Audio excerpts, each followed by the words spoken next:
Madame Cynthia le fixa. Sa bouche s'ouvrit légèrement. Pour la première fois, l'incertitude apparut. Tu ne m'as jamais dit ça, dit-elle faiblement. Fabrice lâcha un petit rire douloureux. Parce que je te faisais confiance. Les mots tombèrent lourdement. Clarisse essuya ses larmes en silence. Le commissaire Sonia fit un signe. Un agent s'approcha, menottes prêtes. Les yeux de Madame Cynthia s'écarquillèrent. Non, dit-elle vite. C'est un malentendu. Le commissaire leva le téléphone. Nous avons des enregistrements. La respiration de Madame Cynthia se dérégla, rapide, saccadée. Tu m'as enregistré? Souffla-t-elle en fixant Clarisse. Clarisse hocha doucement la tête. Ton mal t'a rattrapé. L'agent avança. Madame Cynthia recula. Sa voix monta, désespérée.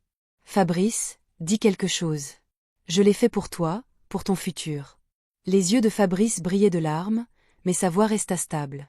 Je n'arrive pas à croire que tu aies pu faire ça, maman. Et, je suis désolée. La loi doit suivre son cours.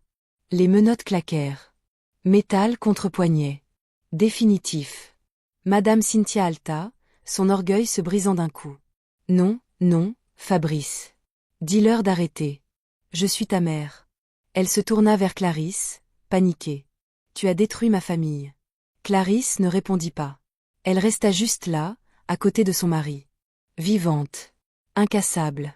Les policiers guidèrent Madame Cynthia vers le véhicule. Elle se débattit faiblement. Je te protégeais. Cria-t-elle encore. Tu es mon seul fils. Fabrice détourna le regard. Il ne pouvait pas regarder. La porte de la voiture de police claqua. Le convoi partit. Et pour la première fois depuis qu'il était enfant, le manoir sembla vide. La nuit tomba doucement. Fabrice et Clarisse s'assirent dans le salon, le même salon où Madame Cynthia organisait des dîners de charité. Tout semblait normal, mais rien ne l'était. Fabrice fixa ses mains. Je n'arrête pas de me dire que je vais me réveiller, murmura-t-il. Clarisse posa sa tête sur son épaule. Moi, je n'arrêtais pas de me dire que j'allais mourir, murmura-t-elle en retour. Il se tourna vers elle, vite. Je suis désolée. J'aurais dû te protéger. Clarisse secoua la tête. Tu ne savais pas. Le silence s'étira. Lourd, en train de guérir. Puis le téléphone de Fabrice sonna. Le commissaire Sonia. Elle est officiellement détenue. On l'inculpe demain. Fabrice ferma les yeux un instant. Merci. Quand l'appel se termina, Fabrice expira lentement. Un chapitre de sa vie venait de se fermer, mais les conséquences ne faisaient que commencer. Le lendemain matin, des journalistes se rassemblèrent devant les grilles du manoir. La nouvelle allait vite à Cotonou. La mère d'un milliardaire arrêté. Scandale de tentative de meurtre. Les caméras flashaient. La sécurité les repoussait. Au tribunal, Madame Cynthia marchait entre des agents. Elle gardait une certaine élégance, mais ses yeux étaient plus petits maintenant, coincés. Fabrice et Clarisse entrèrent ensemble. Des murmures les suivaient, certains compatissants, certains curieux, certains cruels. Madame Cynthia se retourna quand elle les vit. Son regard s'adoucit une seconde en se posant sur Fabrice. « Mon fils » chuchota-t-elle. Fabrice ne bougea pas. Le juge entra. L'audience commença. Les preuves furent présentées. Les enregistrements résonnèrent dans la salle, chaque mot plus lourd que le précédent. Les épaules de Madame Cynthia s'affaissèrent lentement. Sa défense se fissura. Après des heures, le juge parla. « Madame Cynthia Coffey, vous êtes condamnée à 20 ans d'emprisonnement pour tentative de meurtre et complot. » Des halètements remplirent la salle. La façade de Madame Cynthia se brisa enfin. Les larmes coulèrent sur son visage, tandis qu'on l'emmenait vers le fourgon pénitentiaire. Elle se tourna, désespérée, vers Fabrice. « Je voulais seulement te protéger. » cria-t-elle. Fabrice resta immobile.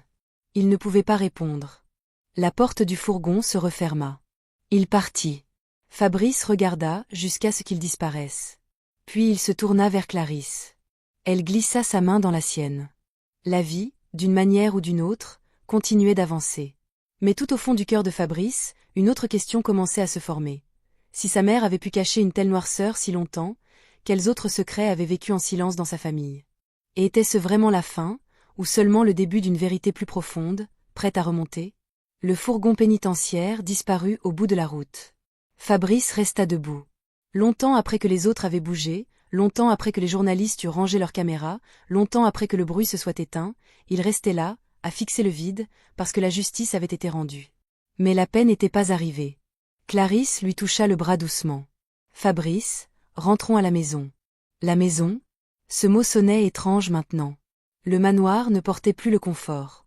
Il portait des souvenirs. Les rires de son enfance, les dîners de famille, la voix fière de sa mère l'appelant son roi, et maintenant les menottes, le tribunal, 20 ans. Fabrice hocha lentement la tête. Ils marchèrent vers la voiture ensemble. Aucun ne parla. Le chauffeur ouvrit la porte sans bruit, sentant le poids entre eux. Alors que le SUV quittait le tribunal, Fabrice s'enfonça dans son siège et ferma les yeux. Mais au lieu du soulagement, il ressentit du chagrin. Pas pour le crime, pas pour le scandale, mais pour la perte de la femme qu'il croyait que sa mère était. Le manoir était anormalement silencieux. Le personnel bougeait avec précaution, parlant en chuchotant. La nouvelle s'était répandue partout. Certains employés évitaient le regard. D'autres offraient une sympathie douce.